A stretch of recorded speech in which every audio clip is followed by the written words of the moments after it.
dual interception.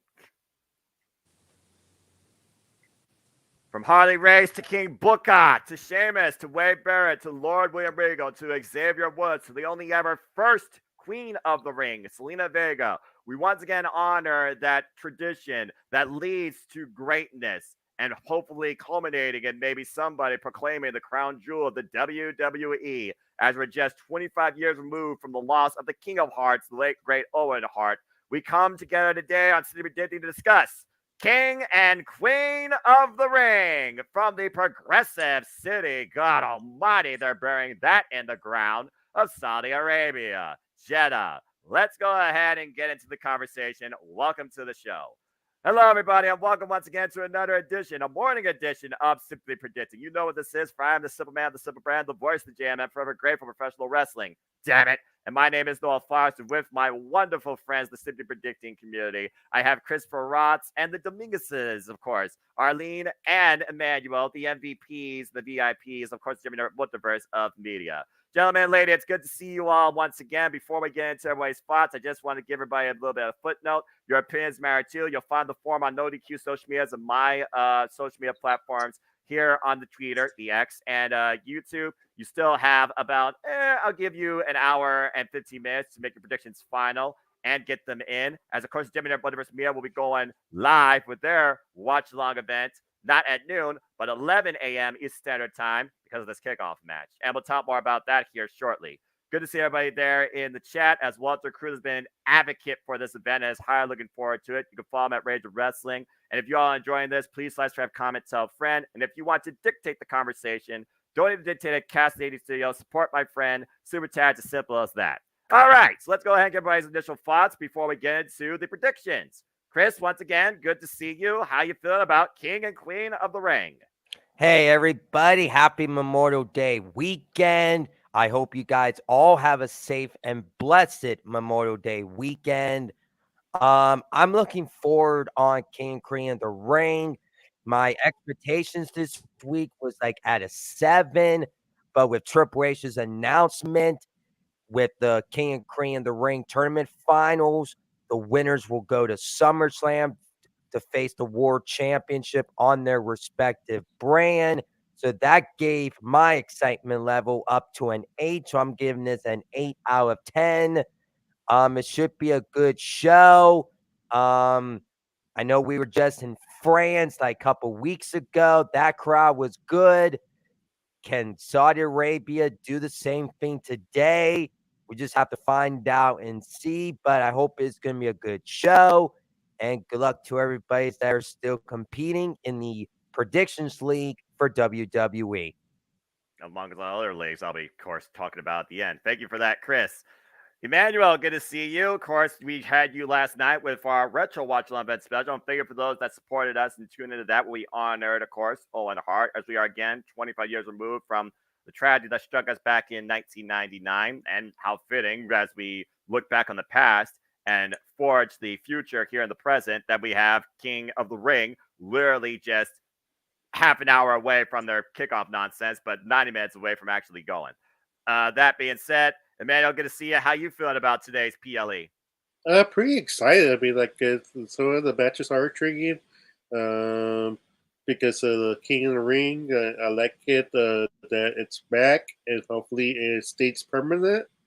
And that makes sense why they have the 2-night extravaganza they announced for SummerSlam for 2025 in Minnesota. So it's gonna be really interesting how they gonna if they're gonna do King of the Ring and Queen of the Ring for the future for future pay-per-views, PLEs. Yeah, and again, as of course we're in the new era, the professional wrestling era of WWE, ran by Paul Triple H Levesque. So that's a very sound comment. And Cape Rare here, can't watch the Raw Owens show without bawling. It's okay to be emotional, man. It shows your humility, and humanity needs to show more of that. Humanity, be better. That's all I gotta say about that. Arlene, good to see you as always, my friend, despite the chaos you cause on certain nights, and I'm sure you got more planned on June 15th. Dang it. But that being said, I always appreciate your personality and your friendship. How you feeling about King and Queen of the Ring? Um, I am kind of like hoping that I kind of have an idea of what's gonna happen. Hopefully, like I think the people who are gonna win this need to actually win championships. So it kind of made me change my picks because it has to mean something. So I feel like at least the first King and Queen of the Ring, at least the whoever wins it needs to win a championship. Otherwise, I feel like it would mean nothing. I mean, you're not gonna be able to use that person because then I feel like then what do you go from there? Like they just won King of the Ring and then they win, or Queen of the Ring and then they win. Like where you go with them from there, So I feel like they kind of have to win just for this first year, and then maybe like the following years, you can have them like at least fail or something. But I feel like it has to mean something. Yeah, it's been a But long time since we've had those caveats, so it's fair analysis. All right. Well, I think that's fair. Again, sound logic, sound thought, sound positivity, and hype. And yeah, I mean, again, the King and Queen of the Ring has always been one of those things that I thought should matter. It should forge a new superstar into the stratosphere. And I have not seen the crown used to the highest degree since King Booker, if we're being perfectly honest here. Everyone else kind of flopped. Despite how passionate they were to win the accolade, what did they do with it? Jack Diddley. So, again, I'm really hoping that this does lead to bigger, promising things when it comes to the importance of winning King and Queen of the Ring. That being said, we're going to go ahead and see who seizes the crown shortly. So without further ado, Gemini Multiverse of Media and friends of City Predicting Community 2, let's get right into it. We got 6 matches, 1 on the kickoff, 5 on the main show. Shout out to the 48 of you that's put in your predictions, including these people here, and not limited to Kimberly, Jerry Slaughter, Mark Griff, Paul Mead, SC, the analyst Michael Wayne, Adam Harris, all team No DQ, DJ W, Bacon Space, best name ever, Walter Cruz, the Rage of Wrestling, Adrian, Mark Griffith, our fellow Horsemen's predictions, Jeff Chadwick, and everybody else. And again, folks, get those predictions in. You'll find them on all the social media platforms from No DQ. And for me, you'll even find them on my community tab here right on YouTube. Let's go ahead and kick things off with the fact that this match was just added. And if you guys want to actually watch the show, remember, it is available on WWE Network everywhere else, but here in the States, you can only watch it on Peacock. And we will be providing alternative commentary, not live streaming it. We don't pirate here on YouTube. Let's go ahead and first kick things off with the countdown to King and Queen of the Ring. As it was made official last night on SmackDown, Bianca Belair and Jade Cargill will defend the gold against The Way, Candice LeRae, and Indy Hartwell. As we know, Candice and Indy had their previous chance against the Kabuki Warriors for these championships down under in Australia. Can they progress forward and once again become tag team champions in their own right here in Saudi Arabia? Well, if I'm being simple and honest, and yes, it will be covered here at not by me, but by, I believe, Walter Cruz and the Renegade Wrestling JJ Williams. I'm going to keep this short, sweet, and simple and say no. I just don't see it happening. It's their first defense to win the titles. And we also got to consider that Shayna Baszler and Zoe Stark, they are number 1 contenders now for these championships. This match was truly made out of a bunch of verbal beef backstage on SmackDown. It has little to no value going into it or suspension of disbelief. That bitch and the strong guest are retaining. It's as simple as that. Before we move on, I know we only have a few matches, but does anyone really have another argument towards this? Going once, going twice. Motion carried, it's unanimous. They are retaining. And Kate Rare also, of course, believes that as well. But yes, Arlene, you have a quick thought? Oh, I was just gonna say that I don't think Shayna and Zoe Stark should get a chance yet. I think they should I think they honestly should lose it to them. Like they're a very good team. I see a lot of people on Twitter complaining like, oh, they're not getting reactions. Well, maybe they're not getting reactions because you're not giving them the opportunity. I mean, from when they went to France, basically the only people that they said that they didn't respond to was the Final Testament. But I mean, that's because they haven't really done anything good with them. But besides that, it's like maybe it needs to be, and a lot of people are probably going to hate me, but maybe a lot of the pay-per-view should now be out of country now, because it's like we've gone too used to it, and now like maybe we should be more thankful that we have pay-per-views where other places don't have any, and maybe like give them a chance. They're really good wrestlers, and I don't think that SummerSlam they're going to win it. It's going to be too quick for them to lose it. But I think they should be the team to take them down. But what do I know? I mean, it's a fair argument. I've been a huge advocate for Shayna Baszler because she is a standout in WWE. She's a technical, violent marvel. She doesn't fit the typical mold of a WWE superstar that is flashy and pretty. She's mean, downright evil, aggressive, and gritty. And to Kate Rare's point, Money in the Bank, of course, is in Canada this year, so there is that, as well as NXT Heatwave. Speaking of NXT, we know that Shayna Baszler's already got other business. She's going underground at Battleground against Little Vice. And of course, we will be covering that here during whatever some media and predictions and forums and coverage will be provided for that later. But again, it's one of those things where how many times do you reinvent the wheel till you realize the sport doesn't support it? Whether it's hexagon, octagon, whether it's rhombus, whether it's pentagon, whether it's it's just one of those things where these titles have yet to find the right way to be carried forward. And you would hope that maybe Bianca Belair and Jade Cargill, with the representation that they bring to them, can hopefully do that. And if they're going to try and do that, they have to overcome this out of nowhere social media first defense. All right. So again, respect women's wrestling, but make tag team wrestling matter again. Triple H, I'm holding out for you, but my patience is running thin. Just saying. All right, well, let's go ahead and move into the main show now. We got 5 matches, and we'll go ahead and kick things off roundtable style with everybody giving their thoughts. Chris, you kick things off with this. For we know, we are crowning the second ever Queen of the Ring. As, of course, the tournaments were both brand-oriented. One side Raw, one side SmackDown. Here is your Queen of the Ring finals. Oh, Lord. It's Lyra Valkyria of Monday Night Raw who rose on the scene from the WWE draft, overcoming the likes of Dakota Kai and Io Sky, facing Nia Jax. Nia Jax, of course, who bombarded Bianca Belair this past Friday night on SmackDown and took advantage of her and forged her way now to this crown. It's one of those situations that this is the first time ever one-on-one encounter, but with implications about SummerSlam championships, you gotta consider who the champions are on both Raw and SmackDown. And here's the thing, shout out to Jeff Meacham. We don't know necessarily if that person's championship opportunity is brand focused. Now, 9 out of 10 it probably will be, but I just want you all to keep that as special disbelief. Christopher, is yours. Who is going to be the second ever Queen of the Ring? This is going to be who deserves it more. Do you go with the person that came to the main roster like 3 weeks ago, or you're going to give it to someone that is well deserving of this? And I know it's going to make a lot of people upset, and I'm sorry to put this out there. I'm a fan of Lyra, and I'm a fan of her work. She's doing a good job on the main roster so far. She got a lot to work for to get to that bigger stage. She's on that big stage now, but she's not going to win today. I got the second ever Queen of the Ring winner is going to be Nia Jax, and I'm making that final here. I got Nia Jax winning. What I saw last night, they teased it with Nia Jax and Bayley.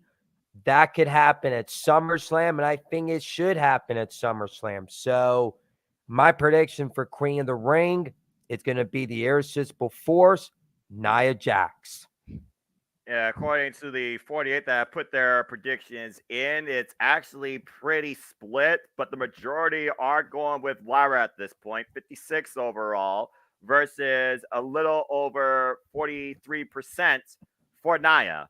To your point, it was Nia Jax and Bayley that defined the NXT Women's Championship at NXT UK TakeOver London in a bygone era, the black and gold. My NXT! But that being said, there is also the argument that Nia Jax has probably become a better worker than ever since her return. All right. Well, that being said, let's go around the horn because, again, we only got 5 matches here. I think we each can give a little bit of tidbits towards this. So, Emmanuel, the floor is on you. Do you agree with Chris here, or do you think Lyra makes further history and claims this crown along with her, wings? Yeah, I think go with I would like to go with Christopher on this. I see the vision. I don't disagree with him. But I think the push is there. I mean, it's kind of weird. I think they could be forcing Lyra might winning this because if she lose now against Nia, it's kind of like, well, she dominated the Raw side, but then it's like, but she couldn't defeat a bigger woman. Like she can't really hang with like she could hang with Becky, but she can't handle Nia when Becky defeated Nia. So one of those things. Like it's one of those things. Like, do you really force Lara Bakuria to the moon at this point and go to face Becky in SummerSlam? For me, like I want to go for Nia, but something tells me there's more. There's something in Lyra, so I have to go with Lyra Bakuria. All right, that's fair. Of course, we know that Lyra outlasted the field, including not limited to Natalya, Shayna Baszler, Zoe Stark, and Ivy Nile. And again, like you said, she's only been up on the main roster now since after Backlash, which was the beginning of May.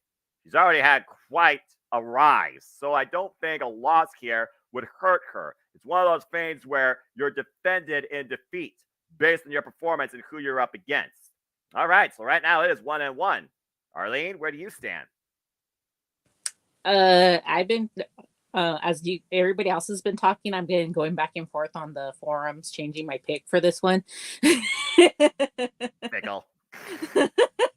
And only because it's like I'm trying to think like who I originally picked Nia Jax to win. It's not like anyone's surprised. Like no, everybody's saying like, "Oh, we're going to be controversial." I think a lot of people it's coming to that point. Like, hey, you know what? She's been working hard. She's been, showing that she's been improving and everything, and she does deserve it. But then at the same time, like my brother says, it makes sense that they might give it to Lyra Valkyria. I mean, but for me, if she faces, and this is kind of a spoiler to who I think is going to win between Becky and Liv, if they give it to leading. Yeah, basically. I think that if Liv Morgan wins, Lyra Valkyria is not going to win it because everybody wants Liv Morgan and Mommy for the title, and I don't want that. No, I don't want that. I don't like Liv. No offense to the Liv Morgan fans. She did not have a good run. She's like when she talks on the mic, she's trying too hard to be a heel, and I don't like it. Then there's the good versus good, Becky and Lyra Valkyria. Now, they had a banger of a match, and Lyra Valkyria already won over her. That's how she won the championship. Correct. And for me, it's like, after that, like, who would challenge, and let's say she does win Becky over Becky again, like, who on that main roster that's a bad guy are they gonna have her face Liv Morgan, and that's how Liv Morgan wins the championship? If that's the case, then Becky's gonna win tonight, and then she wins it off Valkyria so she can have the title. These are the scenarios that go through my head. Fair enough. It's a butterfly effect, basically. Yeah, exactly. So it's like, for me, it's like I went back to Nia. I'm like, honestly, I think it's like Bailey's run. I mean, like, there's no one actually believable for me. Because, I mean, yeah, Bianca could be the next champion or Jade, but they're like in a tag team and it's too soon to break them up. So it's like, you can't have one of them like win the title, So it's like, I went back to Nia Jax, but I mean, it's just depending on who wins the championship is gonna kind of like see what their goal is for this, because like I said, if Liv Morgan wins, Lyra Valkyria is not going to win Liv Morgan. The only possible way that Lyra Valkyria wins is if Becky wins, because it's for the title. And if you make her lose against Liv Morgan, I mean, like, come on, Liv Morgan beats Lyra Valkyria. Get out of here. She's been on the main Lyra roster longer. That Valkyrie seems like smoke she's her fair. in promo and alone. Like look how she smoked Roxanne. You know, like I don't think Liv Morgan can keep up. She's not really good at speaking on the mic. So I mean, I think in the end, I think Nia Jax is gonna win. But I mean, it just really depends on where they're gonna go with who wins this championship. But Yeah, my thing is though, you gotta consider also the balance of the moments that make fans happy and the moments that make fans go boo or bleh. And you look at this card, it's takeover quantity. And takeovers usually have an uneven balance of face and heel moments. Here we have heel versus face, typical dynamic, but you also have another heel versus face dynamic for the women and women's championship. I think you're going to have a heel moment and a face moment. And unfortunately, my mind says this is the heel moment because there is still more story built towards Nia versus Bayley, and they have the long-term history. WWE doesn't often do face versus face on the grandest stage unless you're going to have a big angle come out of it, like they had AJ Styles and Daniel Bryan, where Daniel Bryan became the new Daniel Bryan. So, simply put, I think Nia wins this crown because she's going to draw a lot of heat from doing it, as if she doesn't already draw enough heat. Hello. And Lyra doesn't necessarily need it to go after Becky or insert name here for the Raw Championship based on the momentum that she has had since being part of the main roster. I gotta go with Nia as well. Before I move on, Emmanuel, you got a thought? Yeah, just a quick note. It's not we're not even counting or thinking about the Money in the Bank. Tiffany Stratton might be able to cash in against Lyra Valkyria when she wins the championship just to get her snatch, and that's the WrestleMania. Lyra Valkyria versus Tiffany Stratton at WrestleMania. What a way to debut to present the new two stars of the future of WWE. That's fair. Again, it was literally last year Battleground where Tiffany won her first championship against Lyra. You could honestly say that was the day that both Lyra and Tiffany arrived. Long-term storytelling. So, again, Money in the Bank also before SummerSlam, suspension of disbelief. But yeah, I feel like more than not, you're going to have Nia kind of win this. So, it is what it is, folks. All right. Well, good stuff. Moving on, let's go ahead and change gears to from the crown to a crown jewel. And the match that might have more special disbelief than what Arlene was alluding to with this. Let's talk about the lovable Muppet, Sami Zayn, and the Intercontinental Championship. It is a triple threat match as Sami Zayn defends the gold against Chad Gable of the Alpha Academy, who is adorning the Kurt Angle moniker of You Suck, and I love it. Taking on the Colossal. Big, come on, really? That's kind of insulting. Colossal Bronson Reed. For Bronson Reed, there's only one itinerary. That is the title. And whether he has to rip it off Sami Zayn's shoulders or plant Gable with a tsunami, all Bronson Reed wants to do is leave with the championship. But this has gotten absolutely personal since the fallout, it seems, with Alpha Academy against their coach and his tactics of tough love, if you want to call it that, especially with one Otis. And we also know that he has made travel plans for Otis, particularly after what happened on Monday Night Raw. Does Otis be the decider of this match versus the ones we see on screen? Emmanuel, you kick things off here, and to add an extra caveat, bonus point wise, not only do you have to decide who leads with the title, but as we talk about in tradition with triple threats, you have Buffer, you have Fall Person. Emmanuel, who leads with the gold and who eats the fall? Well, it's going to be Sami Zayn, unfortunately. As much I want Chad Gable to win this, because it would make more sense if, for me, like storyline wise, it would make more sense if Chad Gable will win it. Have a stronghold, a reason why. Like look at this title. I told you this is how you win championship. Like if you listen to me, and then they start to believe this BS, and like maybe he is right. Maybe we've been approaching this wrong all the time, and that's how you build up Alpha Academy into a, and then they could split it up. Maybe the Creed brothers, they've been teasing it from online people, fantasy booking. They're Shelton Benjamin and I forget the Charlie Haas. Charlie Haas, World's greatest tag team. I got you.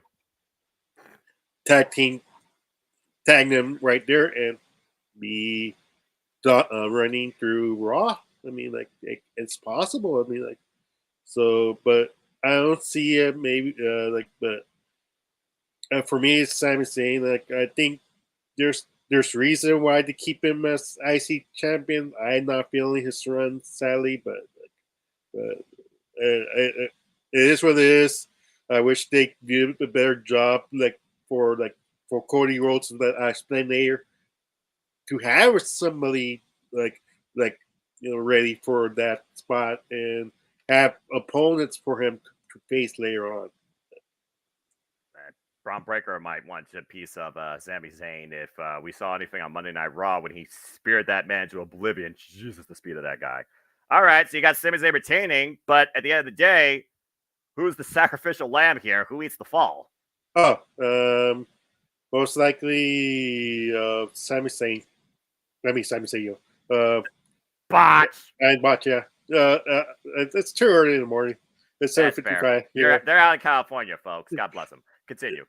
Yeah, it's going to be Chad Gable. Chad Gable's going to take the fall. Ouch. Well, I guess that would remove him from the Intercontinental Championship picture since he's been kind of involved in this since prior to WrestleMania. Arlene, where do you stand in this? Do you echo the same sentiments as your brother? Now, I know siblings tend to more often disagree than not, but I don't know. I'm curious. Do you echo the same sentiments as your brother? Actually, we agree. Not so much. I know it's very rare that we agree, but yeah, I do think Sami Zayn is going to retain. I don't think, and usually in a triple threat, it's very rare that the champion actually loses. I do think Chad Gable's gonna get pinned on with the betrayal of Otis. I don't think Otis is gonna be put on the spot again, and I think you got to tease that break. I don't. Alpha Academy is gonna end up breaking up, and you have to have a reason, right? And so, what if Otis causes Chad Gable the championship? How else? What way to break up this team than to have Otis cost him the championship and he being mad, and then Otis is pushed to his boiling point of taking things, and he ends up beating up Chad Gable. So I think Sami Zayn's gonna win. Chad Gable is gonna get the pin. Majority right now are going with Sami Zayn to retain as well. 88% versus 12% for Chad Gable. No votes for Bronson Reed. As far as fall person, a bit more of a dynamic. You have half of the poll here going with Chad Gable, while about 39%, 40% are going with Bronson Reed. And for the few that are thinking that Chad Gable is going to win, they picked basically Sami Zayn to be the fall person, 10%. So the majority right now does seem to be that consensus. Sami retains, Chad eats the fall. Chris, do you think that this is where Otis listens to the people and what Sami said, do the right thing? He not only decks Chad Gable, but causes the championship and causes to be the fall person. Do you echo the same sentiments? Is it unanimous here? Because I actually agree with both Arlene and Manuel here. I think it will be Sami retaining and Chad eating the fall. What it mean for Bronson Reed? Maybe Bronson goes after Otis because he thinks Otis cost him the opportunity. Big man versus big man. Babyface versus heel. It's just something to think about. But where do you stand, Chris? I agree. I have Sami Zayn retaining here. And personally, with this match and with Sami talking to Otis on doing the right thing, this is just giving me vibes on what I saw with Sami Zayn in the Bloodline. Sami Zayn turning his back on Roman and the Bloodline, and also what happened last year in Saudi Arabia, the Usos betraying Roman and the Bloodline. So this gives me a vibe with Alpha Academy, Chad Gable, and I think Alpha Academy is going to go on a babyface run without Chad Gable's leadership. And Chad Gable is going to be with the Creed brothers, and I do believe when the Creed brothers and Chad Gable and maybe Ivy Nile get involved in their new faction, I do believe Chad Gable will be Intercontinental Champion, and I think the Creed brothers are going to be tag team championships down the road when they all get this group started. Far as this match goes, Sami Zayn retains. The fall person, I've been going back and forth on the forums. So I'm keeping the fall guy to Chad Gable, and I'm locking that in right now. Fair enough. I don't have to be like Regis Philby, like, is that your final answer? All right, then. All right, so again, a unanimous match here. Sami retains, Chase the fall, Bronson Reed, suspension of disbelief. Fair enough. All right, well, let's go ahead and keep moving forward. Again, it's a very simple card, but at least there is some speculation towards what could be ahead. Then you got to consider that for something when you consider, is there an aftermath? And I think there will be a lot of aftermath if we watch Liv get her moment at the end of her revenge tour. Arlene, you're on the bubble for this one. Let's go ahead and see who shines in the big time as the man Becky Lynch defends the Women's World Championship against Liv Morgan. Ah, jeez. Okay, so simply put, we know this match is out of circumstance. The fact of the matter that Liv Morgan injured, quote unquote, mommy, Rhea Ripley, and of course, we had a battle royal to determine a new champion in her hiatus. Not even interim. She is full-fledged champion. In case of emergency, break glass. The man steps up and leads the way and outlasts the field and becomes once again champion in WWE, adding this title particularly to her accolades. While Liv Morgan, of course, at this time, not only was she champion, she was heading to Clash the Castle as champion and defended it successfully. You might say that her title run was a bit vague, a bit underwhelming, but she's at the prove a point now. And this added heat that she's channeling in her heelish persona, desperate to culminate her revenge tour of holding this gold, there's a very real possibility she could leave her with this. And again, the afterthought is the winner of Queen of the Ring could challenge possibly this champion at SummerSlam, or could Money in the Bank maybe surprise us and upset this champion, whether or not it's Becky or Liv. Arlene, where do you stand with the future of Monday Night Raw's Women's Division? Who leads and holds the Women's World Championship? Maybe this ends disqualification. They run this back at Clash the Castle. We've seen circumstances of that before. Hello, Samoa Joe and AJ Styles, or Shinsuke Nakamura. I can't remember. But who do you want to see live in the moment? Becky. But I figured. Becky's not gonna win. I can't believe like they're gonna give this to Liv Morgan. I don't like it. I don't like the fact that people are like wanting this. Her title run was not that great. Right now, her run, the revenge tour is not hitting where it needs to be. Maybe a lot of other people like it. I'm not a fan of it. And the thing is, I want people to take this into consideration. Once Rhea wins, comes back, not wins, but when she comes back, they still haven't teased the breakup between Judgment Day. There has to be a point where she sees that her Judgment Day is no longer hers. So I feel like if Liv Morgan wins and they do get this match when she comes back, I feel like that's when they're going to pull the trigger and she's going to see her own Judgment Day on Liv Morgan's side and she's going to end up getting pinned. That's what I think is going to end up happening. And people are like, oh, and then I'm going to be in, and we're going to be like, wait. This is what you wanted. You wanted Liv Morgan to face mommy again. And now that she did and she lost, you don't like the outcome of what's happening. Pickle. Exactly. So it's like, be careful what you guys wish for, because I guarantee that since they're still teasing him and Rhea Ripley,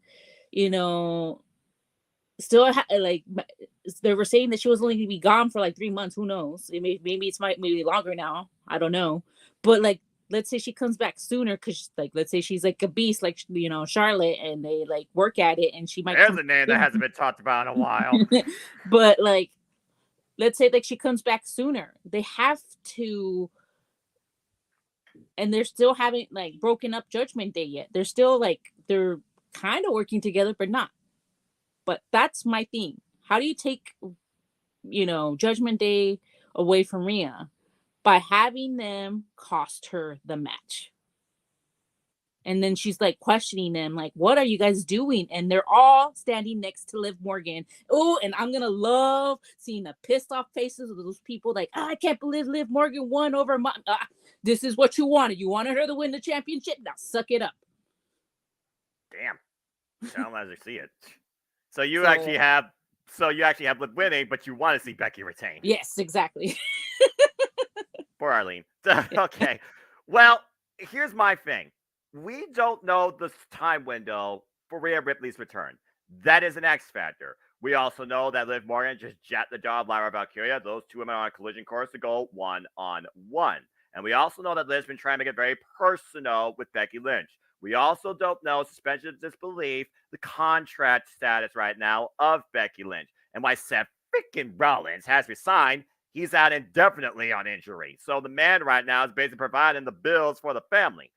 It's one of those things, though, where, again, it's a circumstance of what do you do between now and SummerSlam? And with that point, what do you do with Money in the Bank?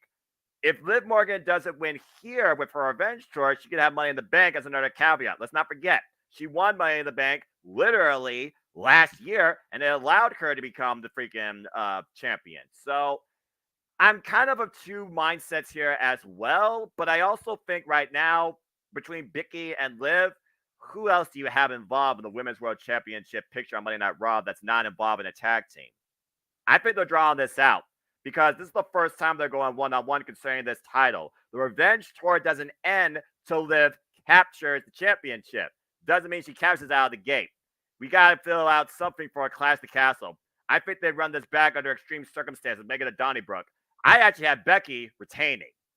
Someone tell me right now they're not ready to put the title on Liv. They're going to continue running with this story, and they're going to add Lyra Valkyria here as personal leverage at some point. So right now, Raw is surrounded by Becky, Liv, and Lyra. And I think Becky is the one that holds the prize that both will sought for. But I'm going with Becky retaining. I just don't think Liv gets it. Majority are actually going with Becky Lynch, by the way, to retain, 64% versus 36%. That being said, suspension belief, there's one Liv, there's one Becky. Chris, where do you stand on this? And you're muted, Emmanuel. Don't forget that. Go ahead, Chris. He wanted to go last. Oh, he wanted to go last? Oh, okay. Yep. Well, thank you for that note. I wasn't aware. So, Emmanuel, I'll honor that, and I'll go to you next. We're 1-1. Where do you stand? Do you agree with your sister? No, I'm not gonna go for Liv. As much as I don't like both wrestlers right now in this certain point, I could see people souring on Becky. They think it's the John Cena of the WWE right now, which is BS. It's not John Cena. It's not the Hulk Hogan. It's not that type of championship. Like, unfortunately, she just like they didn't have any top contenders. I know people are really high up on Liv for some reason. For reasons I don't know. This revenge tour it's a bogus. It's phony. She basically capitalizing on the Taylor Swift era. Oh, God. It's true. It's true. Like, think about it. Ever since she had this beef with Rhea, is basically the Taylor Swift era going. This is my era. I gotta take my narrative and win this championship. But I knew she was trouble. I knew she was trouble when she walked in. Exactly. So, Damn it. but it's sure like what's a good Liv Morgan match that is entertaining, like who you have her facing in the future, let's say Rhea is out for until next year. How long do you have Liv defending this title? I don't see it. It has to be Becky, because unless Becky really needs to have this vacation with her family, which is granted, she did what's necessary. Like, she deserves this time off as well. She's gonna be one of those. Like, unfortunately, she's not gonna be in every Raw because it's not really needed for her. But she could just wait it out and see who the next contender is until SummerSlam. That's when she drops it. That's what I could see. To be honest with you, she really doesn't need to be in Raw. She just there. Ever since then, right now, she's just been talking on the mic. She really hasn't been there in Raw. And Fair. so is Liv. Like Liv hasn't even wrestled as much near. Like it's like they've both not been wrestling lately. It's kind of weird to have two title contenders and then not even wrestling. So right now, like it's like I had to play devil's advocate. I had to pick the worst of the two. I'd rather see Becky Lynch as title because she just got it. It's kind of ridiculous that she just dropped it like that. It's just a little bit. Just wait a little bit more longer with the Becky. All right. Before we go to Chris or Arlene, I see you have your hand up. You have a thought?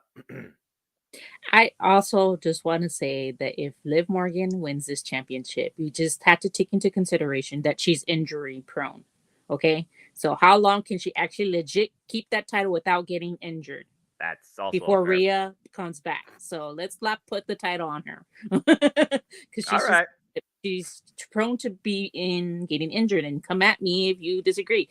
How many times did she get injured last year? I feel like she was out on mostly in surgery than actually wrestling. She's kind of got a point, Chris.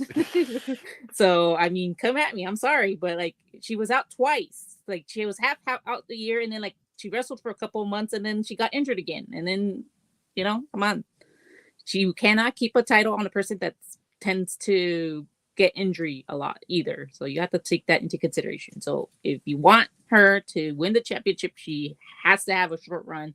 If people who are rooting for Rhea Ripley to come and win it from her, you have to face the fact that she can't have a lengthy run either. So just to take that into consideration.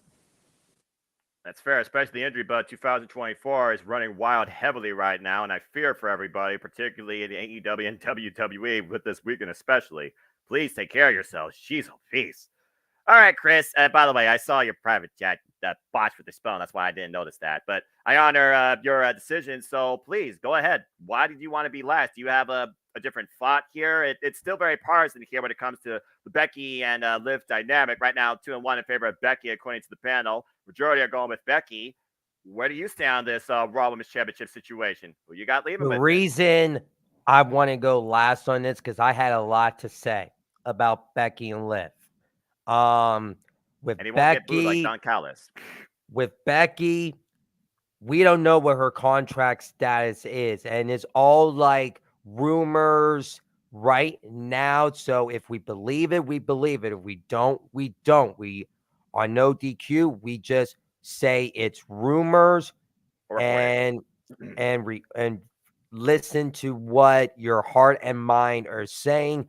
We don't know what Becky's contract status is. Has she resigned? Has she not? If she hasn't re-signed yet, this technically means this is her final match under this contract. And with the whole Liv Morgan thing, and I know I'm going to bring this up that last year in December, she got arrested. And I saw the body camera video. It was pretty darn bad that the cops were like looking into her personal stuff, and that's a shame for what they were doing. They were laughing at Liv. They didn't know that she was a wrestler. So I took everything under consideration here and says, okay, who is going to get the win? I was going back and forth. Is Becky going to win? Is Liv going to win? And Liv Morgan, she has never defeated Becky Lynch for a championship match ever. So we got to take this in consideration. And I've been on the fences. If Liv wins today, then Rhea Ripley is going to be on her way back soon. I have a gut feeling they're just waiting until Rhea and WWE make a decision on what day Rhea Ripley is going to come back.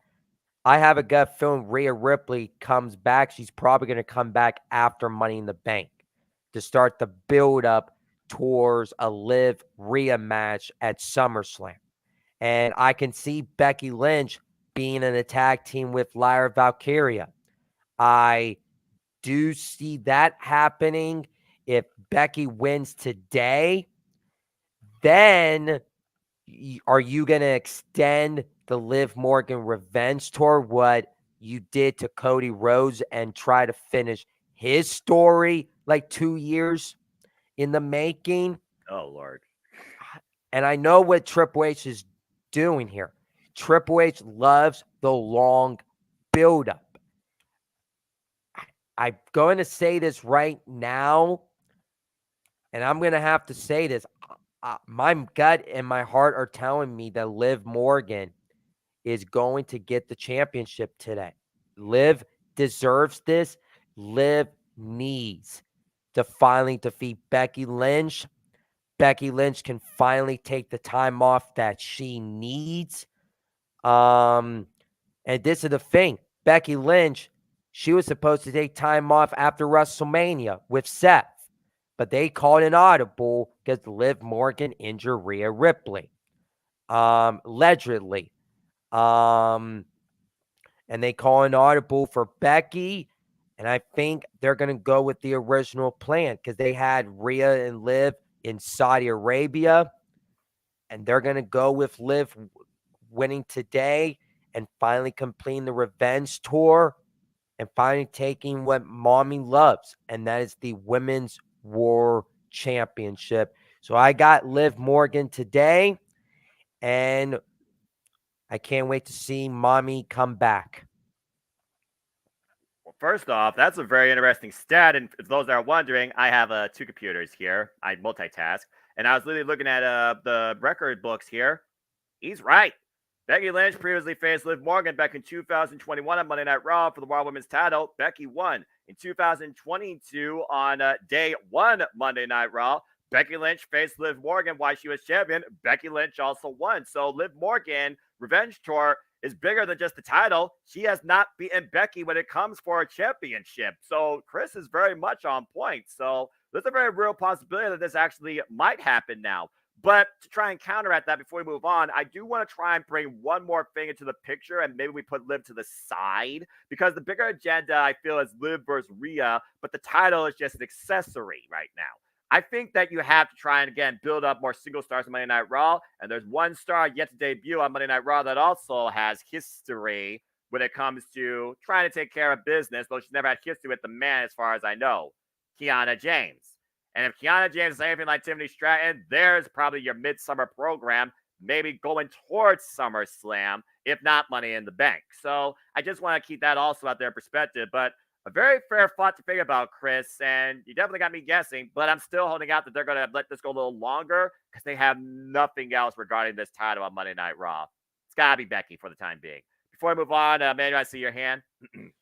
Yeah, just a quick note. Like if it, like for Chris, note, like I know how much he loves Liv, but if they really trusted Liv, she sure won the Battle Royal with the Raw Women's Championship on the line during that night, and that Becky had her time off.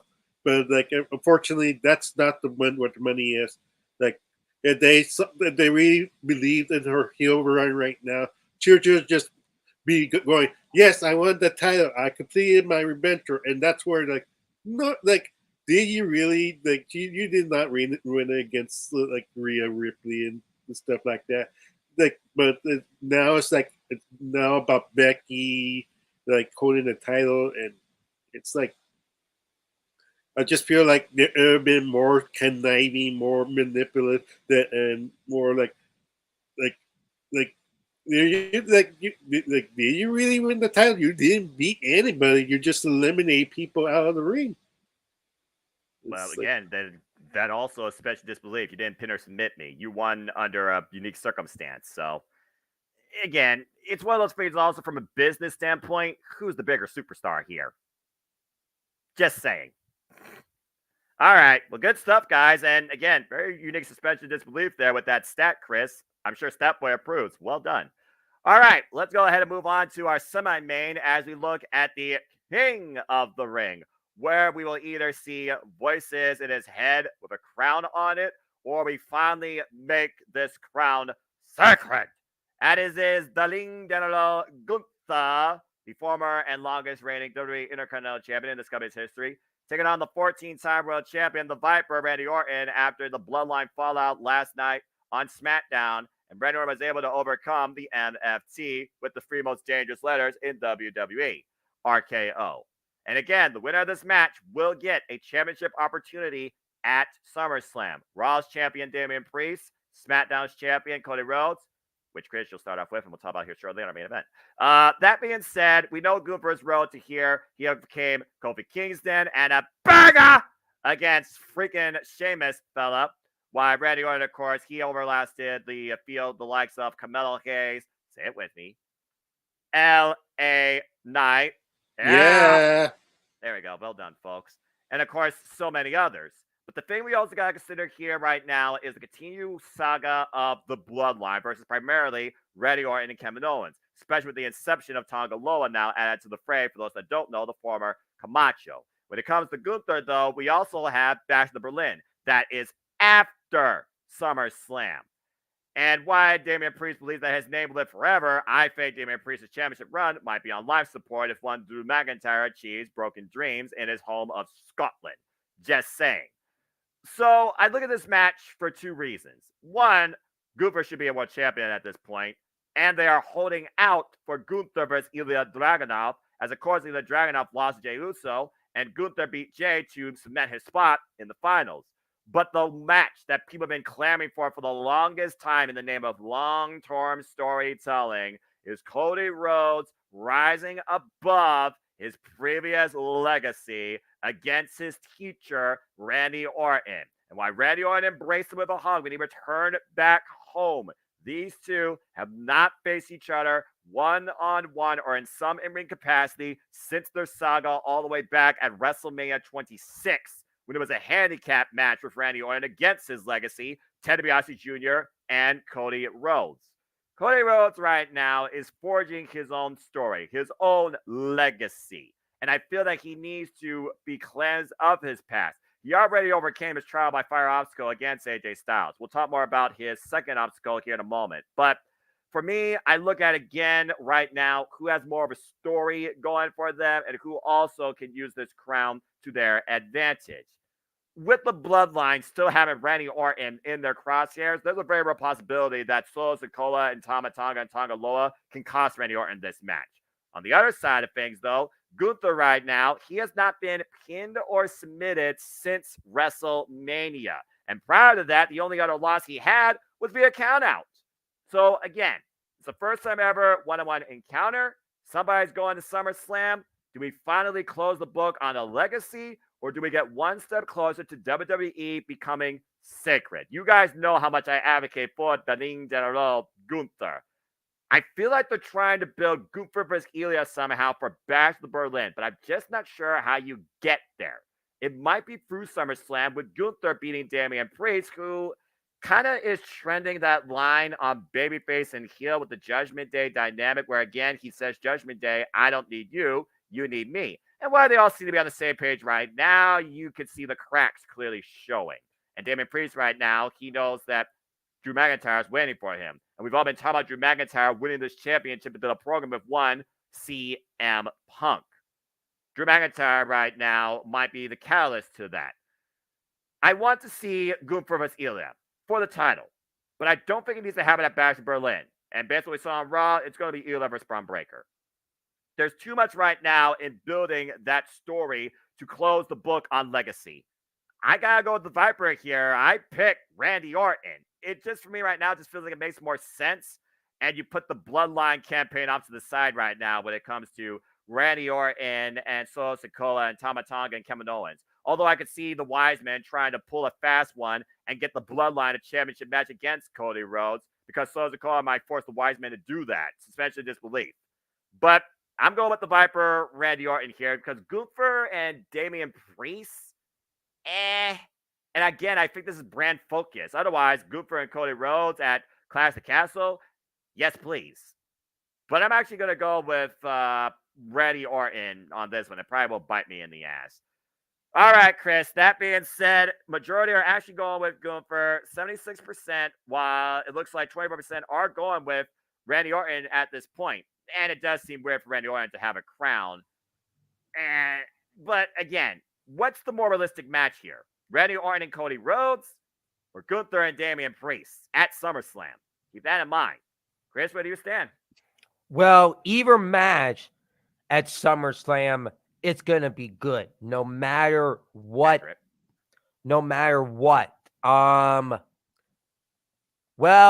I have a bet with one of my work buddies. So I have Gunther and my work buddy has Randy Orton. So I have to go with Gunther on this one. I just think King of the Ring is the perfect place for Gunther to win the King of the Ring. And usually when it's the King of the Ring, you usually give it to the heels on this type of things. Just look at Wade Barrett. He was a heel when he won King. Look at Sheamus. He was a heel. William Regal. He was the heel. Stone Cold Steve Austin. That's when Austin 316 was born. And I just think Gunther winning will get him one step closer on being the World Heavyweight Championship. And I see him being World Champion, Gunther. It's going to happen sooner rather than later.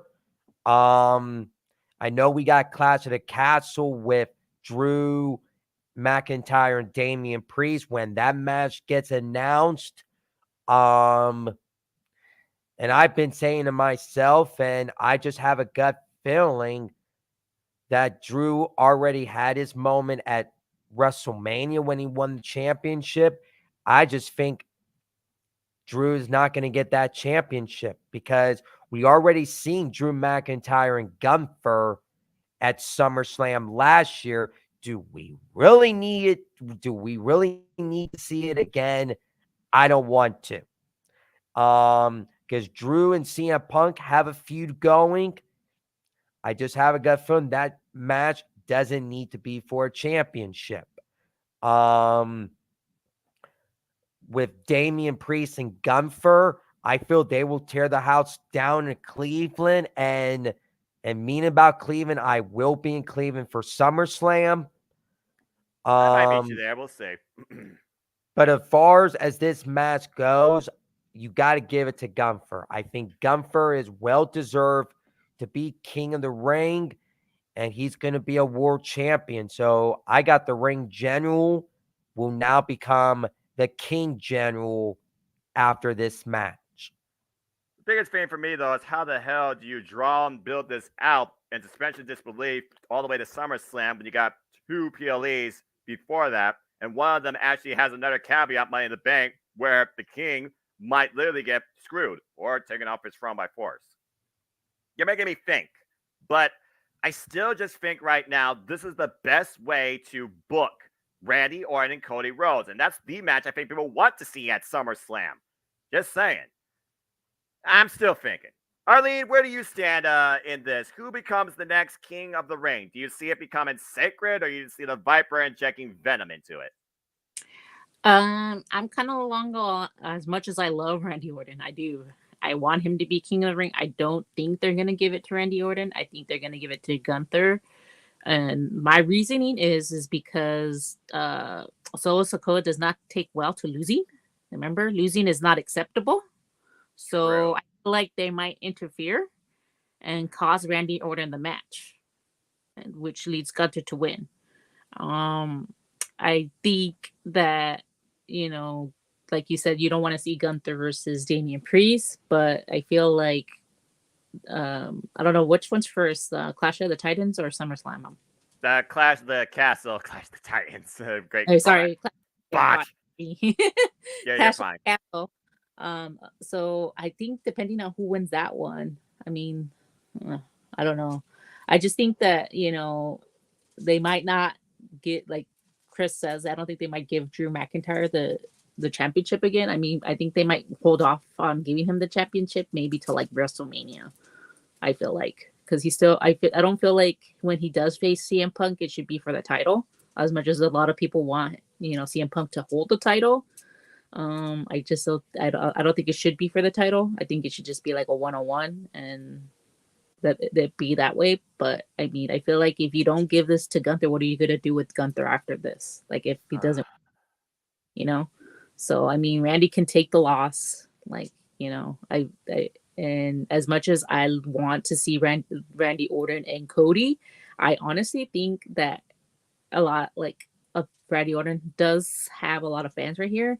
He's just a good heel, and I feel like he's not the heel Randy Orton that we need to see. I feel like when they do face off, it has to be a heel Randy Orton versus a babyface Cody Rhodes. I feel like when it comes to them facing off, because when the heel Randy Orton, whew, like he's for this match to be happening in SummerSlam, Randy Orton has to turn on Cody, and I feel like it's too fast. I feel like they have to build it up where he's like, like seeing that Cody has all the success, and maybe he's like, damn, like maybe I should make him remember who made him that top star, kind of thing. So I feel like Solo Sikoa is gonna cost him the Randy that match, and that's gonna cause Gunther to win. But I feel like this matchup between Randy Orton and Cody has to be heel Randy Orton. And I think that should be in WrestleMania only because it's going to be in Vegas. I'm going to be there. I'm kind of biased right here. So I'm about to say the personal interests, clearly. Yeah. So, but I think that's probably what's going to end up happening. I think they're going to give it to Gunther because Solo Sikoa does not take losing lightly. Remember, losing is not acceptable. So I'm just saying that's one of his models now. So that's why Jimmy got booted from the Bloodline because he lost. So I think signs of things to come. Y'all are making good points. And again, Randy Orton right now is face, and Randy Orton being face in general is just weird when it comes to a character of that presentation. So, all right. I think you've convinced me, but go ahead, Emmanuel, and close this thing out because it sounds like it's going to be unanimous here. Are you going with Gunther? Yeah, unfortunately, yes, it's Gunther. There's a reason why, like interesting stat for you, Noah. Like Randy Orton has been 0-4 since his return in PLEs. Oh, damn. Yes. So, and he really doesn't need a moniker. It would be an awesome moniker, like a trophy, like in his resume, King of the Ring winner. But like, unfortunately, it's King of the Ring is more of a young person's like to build up future superstars. Gunther ain't young, but I mean, he has been the most well-built, defined WWE superstar, not named Cody Rhodes, this last damn year. Continue. Yeah. So, and then you have to remind yourself, look at Randy Orton's knee and how Gunther has been defeating people lately with their legs. Like Xavier Woods, he was focusing on the leg. Kofi Kingston was focusing on the leg. Even I forget who he faced. The Jey first Uso. Jey Uso. He basically choked out. Like it is all by submission. So to see Randy Orton tap out, or just being called off, the match being called off because he could no longer wrestle, it shows like wow, like this guy is a force to be reckoned with. And right now, WWE needs to play their cards right with Ilya because, he already lost one time. How many times has Gunther lost in the main roster? Once to my knowledge, and it was countouts. Yes, and right now you have to protect Ilya for the future because I know how. Like we all know, Triple H likes the long storytelling, and right now Ilya needs to build himself up, and when Gunther gets the title, that's when you start building him up, and that'll be a hell of a pay-per-view internationally in Europe, nonetheless. All right, all right, all right. I get what y'all are saying. And to be fair, last year, both faces won King and Queen of the Ring. I guess this year, we're going with both heels winning King and Queen of the Ring, changing the dynamic. Before I move on to our main event, Arlene, I see you got your hand up. Can I just say, can we get Ilya versus Gunther at WrestleMania just because I'm going to be there? Just say. I'm gonna be pissed. I'm not gonna lie. I'm gonna be pissed off if y'all see that live because I don't know if I'm going to WrestleMania next year because Easter weekend, WrestleMania on 420 in Sin City. One of these things just doesn't belong here. I'm just saying. Anyway, all right. Do it. Stop trying to corrupt me. Why is everyone trying to corrupt me? Damn it. Dadgummit. Okay. Well, great conversation, great thoughts, great takeaways, and great analysis. I completely forgot about the fact that Goofers focus on only submission wins this entire tournament versus pinning somebody or powerbombing somebody into oblivion. A whole different dynamic for the Ling General, once again proving his craft. So long live the King of the Ling, for he will be sacred. All right. Well, we had a lot of great talk, conversation, a lot of fun, a lot of interesting analysis, some personal thoughts, and you guys even swayed my judgment. So good on you. With that being said, it is time now for the main event, where at the end of the day, it may be impulsive, but we're still going to find it impressive because we know what he can do in the ring. And Cody Rhodes has already chastised this guy to really show him why you should hold this championship, calling out his pride and his athleticism. I've never seen Logan Paul's ego so bruised, and I've absolutely enjoyed it. Let's go ahead and talk about the main event for the WWE Undisputed Championship as the American Nightmare, Cody Rhodes, defends against the Maverick, the WWE United States Champion, Logan Paul. As we know, originally this was going to be title for title, but Logan Paul added a loophole and weaseled his way out of defending his championship. Go figure. We also know that he has how many different goons not wearing a prime suit that could get involved in this thing and hand him off a pair of brass knucks. It was literally the last time we were here in Saudi Arabia that he won his first championship with the assistance of the brass knuckles against Rey Mysterio at Crown Jewel. And now he pursues the crown jewel of WWE, the undisputed WWE Championship. With suspension of disbelief for where the American Nightmare might be heading towards now, going to Clash the Castle, surviving through Money in the Bank, and seeing what could await him on the other side at SummerSlam. If Randy Orton gets taken out and comes back with a vengeful vendetta, or truly see if Cody Rhodes rightfully deserves to call himself champion for the long haul of this generation, defining his own legacy, remains to be seen. And then you got Logan Paul, where he most likely would defend his United States Championship at Cleveland, but I don't think it will be against Cody. Chris, now, let's just put it out here, everybody. And I'm just going to say it right now. 98%. One person must have been drunk or on Prime. Maybe Prime has an alcoholic form. 98% went with Cody Rhodes to retain the title. I've said it before. I'll say it again. It's not about the result. It's about the story. There's no story here, though. There's simply put, Cody is going to push Logan to prove why he belongs long haul in WWE versus Cody, who has literally been born into this business. Chris, go ahead and lead this thing off. Cody's retaining the title, right? But what do you expect to come out of this? And would you say the pressure is more on Logan Paul versus Cody Rhodes? Well, I'm gonna say this. This is gonna be Logan Paul's. Would this be Logan's second World Championship match? Correct. In his career? Yes. This be his second World Championship and his first one. And I forgot to say this. I want to give my acknowledgement and I want to give a shout out to my mom and to Roman Reigns. Happy birthday to you both. Today is Roman Reigns' birthday. And actually a year ago, it marked 1,000 days as the undisputed champion. And I'm going to tell you, Roman Reigns and Logan Paul at Crown Jewel back in 2022, Logan Paul took Roman Reigns to the limit. And now we go to Saudi, Cody, and Logan. I have a gut feeling Logan is going to take Cody Rhodes to the next level.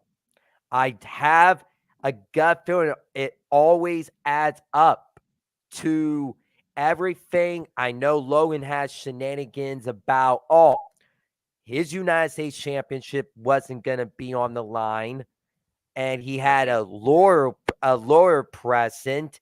Well, guess what? They ripped up the old contract. They put in a new contract. I guarantee you that was not a legitimate lawyer, but continue. And personally, this is the match I'm looking forward to. It's going to be a good, solid match today. There's no way Logan is getting that undisputed championship. I got Cody Rhodes winning today. And yeah, with Logan keeping his U.S. championship, I just can't wait for LA Knight, to finally get that United States championship. It's possibly, it might happen at SummerSlam. That will be the achieving moment for LA Knight. I'm just going to say Cody Rhodes retains today, and I have to go, guys. I have to do my plugs. I have pizza in the oven. Just have a pleasure, lunch. Chris. See you later this afternoon for distributing Double or Nothing. Go ahead and promote your stuff and get your food before it burns. You guys can follow me on my X account, CROTZ24. My Insta is CMROTZ_6472. My Facebook is Christopher Rods. I had a pleasure being on today for King and Korean the Ring. I will not be able to come to AEW Double or Nothing today. I have a graduation party to attend to for family. So family always come first. So hope you guys enjoy Double or Nothing today, and I'll see you guys next time. Take it easy, Chris. Get well soon. We'll see you down the line on Super Predicting 2. God bless you. Bye-bye.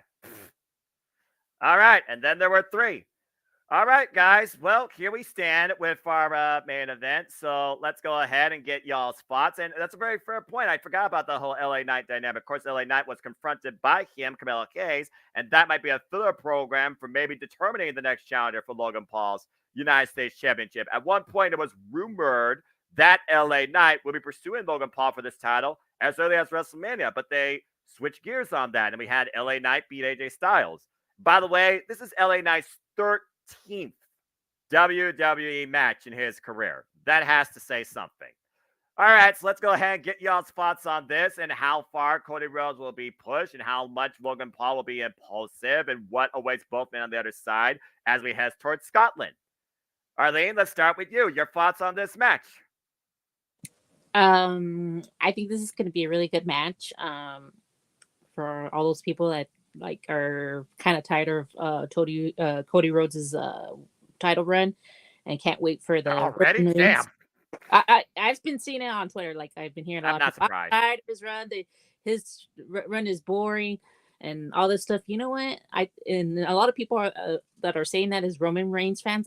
I got news for you. Going off topic for a little bit, but once Roman Reigns comes back, you're gonna see him beat down by the bloodline, and who's gonna be there to save him? It's gonna take a while for these people. Well, Jimmy right away is gonna be on his side, but how are you gonna get Jay there? How are you gonna get other people to come and defend him? There's so far gonna be 4. We still haven't seen Jacob Fatu and where he factored or when he's gonna make his appearance, but he's going to be beat down. How many people are not going to be like, oh, Roman Reigns is getting beat up.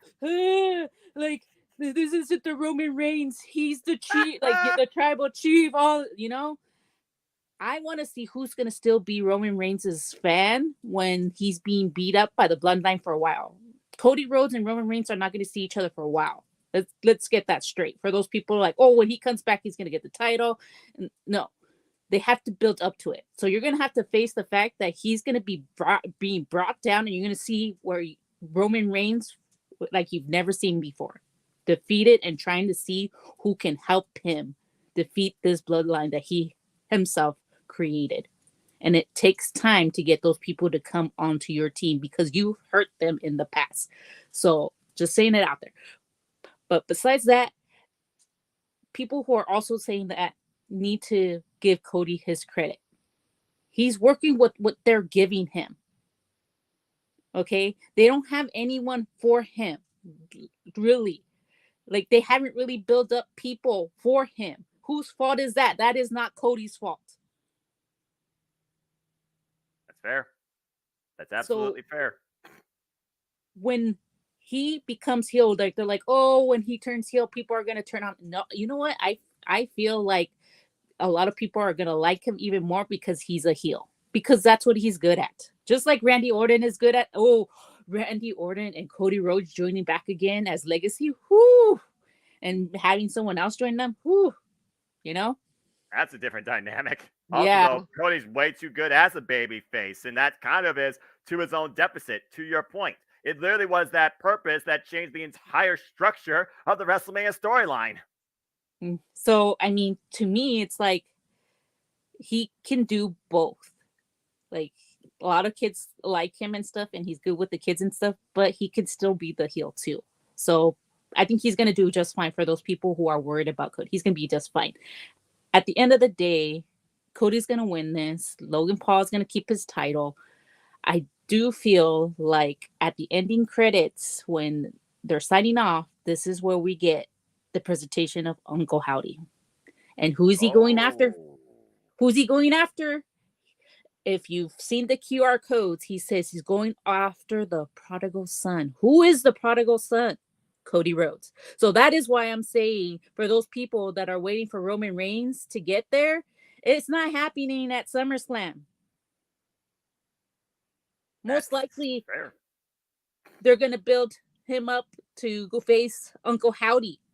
So it's going to take time. For those people who don't like long storytelling, you're going to have to get used to this. And if you don't like it, then this is not the time for you guys.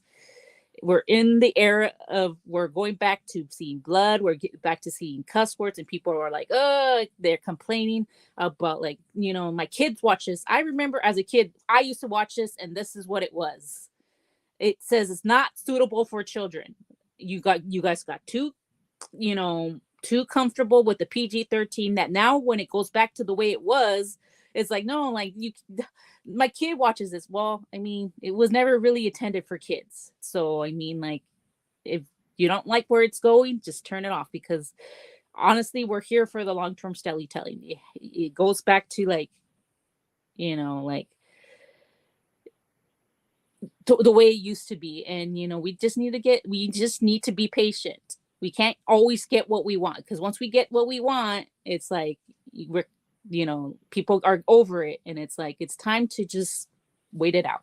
You shouldn't always get what you want. It's just, it takes time. We'll get there, and once you get there, it's like, that's why people are like, oh, I'm kind of over it. Well, now, people also have short-term attention spans, so exactly. So it's like, in this market, it's like, you can't really like run wrestling, because like, it's like you said, no, it's like a short attention span. Like, people are gonna want who they like, and it's like, if they don't get what they want, it's like, oh, well, then this isn't for me. Well, maybe wrestling was never for you to begin with. You know, in the end of the day, it's like, people do this for a living. The people that need to be pushed or should get that opportunity. Unfortunately, like I said, like, I don't like Liv Morgan. I don't think she's that great. But if they decide to give her the championship, give it to her, so people can see how she, mommy wins it from her. I don't care.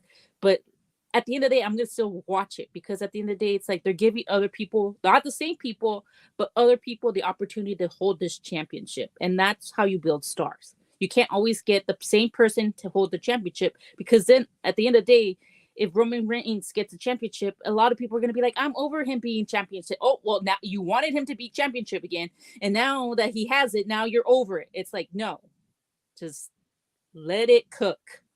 And that's all I have to say about that. Sorry about my rant, but I welcome your passion and your rant. So the predicting is the form where people get to express themselves in a timely manner before the main event. I always offer a bit more leniency towards somebody that has a lot to say, and you basically did the talking without saying, let me talk to you. And it's not an insult, it's just a fact of life of everything you said. But I also didn't figure out the Uncle Howdy thing because primarily that QR stuff, I've only been figuring that it's only been on Monday Night Raw. But Uncle Howdy, he was originally on SmackDown facing LA Knight. So it makes sense for him to be part of the Blue brand. And if he's going after the prodigal son returned home and finished his story. Well, now he's going to be trapped in a horror novel, it seems, for the time being. And it also gives new purpose for the WWE Championship. It also might push Cody to change his, demeanor, where you might get the heelish Cody back. Because again, is Cody too good as a babyface, and does that go towards his deficit? And I think that's the situation we face right now with the fact that we have Logan Paul just like that challenging Cody for this title out of nowhere. So I get everything that you're saying, but yeah, regardless, Cody's retaining. And if Logan Paul loses the United States Championship to LA Knight, I'll be a very happy WWE fan. As far as the future of the WWE Championship for Cody, unless Randy Orton gets taken out and comes back as a vengeful heel and tries to put him in the head, Uncle Howdy right now might be the very next best bet to face Cody at SummerSlam. You may have literally written SummerSlam out in a whole different direction than think about. And I saw the Fiend debut back in 2019. To see Uncle Howdy's Wyatt Six in full force make their first ever entrance on the grandest stage, the biggest part of the summer live, feels like a full circle moment to me 5 years later. R.I.P. Wyndham Rotunda. That being said, Manuel, what do you have to add regarding this championship match, besides the fact that Corey is going to retain? And again, this is like she said, we get the Regan logo and then we get Uncle Howdy just on the stage teasing Cody Rhodes, and that's all we get. Fade to black. Stay tuned for what happens on Monday Night Raw in Corpus Christi in June, if y'all know the connection there. Or does Cody maybe think about this, follow up on it? Does he get interviewed or confronted about this? Do we get some mind games?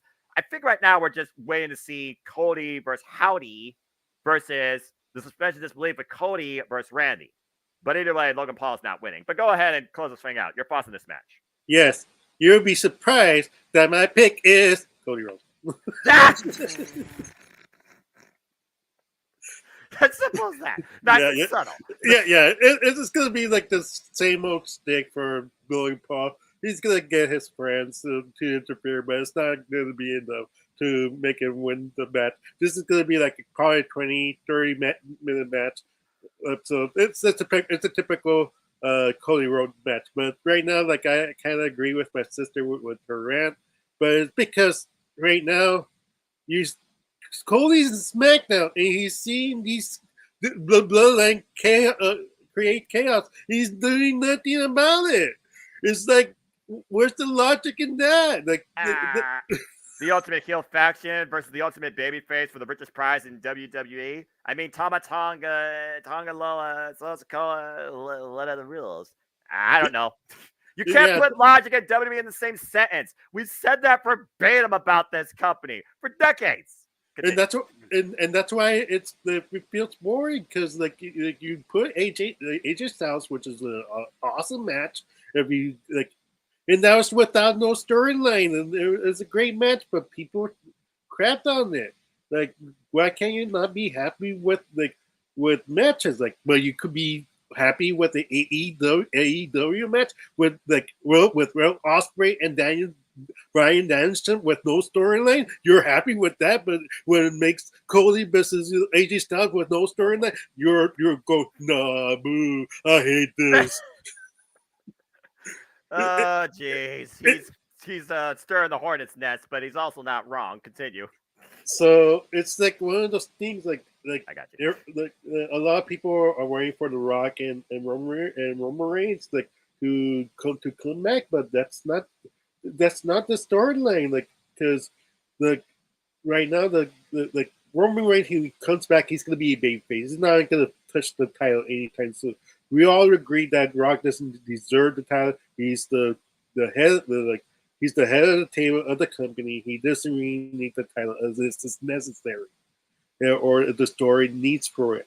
And that's not the WrestleMania match that we're going to see in Las Vegas. That's why we're going. Yeah, we're going to see Rock versus Roman Reigns for the head of the table. No title necessary. So this is just a lot of fan wishing, like, oh, I want Roman Reigns back. I want Roman Reigns back, and then with Virtue saying, like this. You see, this is why like Roman Reigns is like it's so important, but it's not because we've been conditioned for 3 years, 4 years. Roman Reigns holding the title. We've been conditioned, and that's why that's why it feels so like no, the wrestling's not the it's not the same. This time brain is boring. No, it's not. Look and reevaluate yourself and think possibly like maybe I've been giving Cody Rhodes a hard time. It happened in AEW. AEW resented Cody Rhodes and they didn't like his stick, and that's what most of the complaints come from. The IWC community. So I don't really pay attention to it.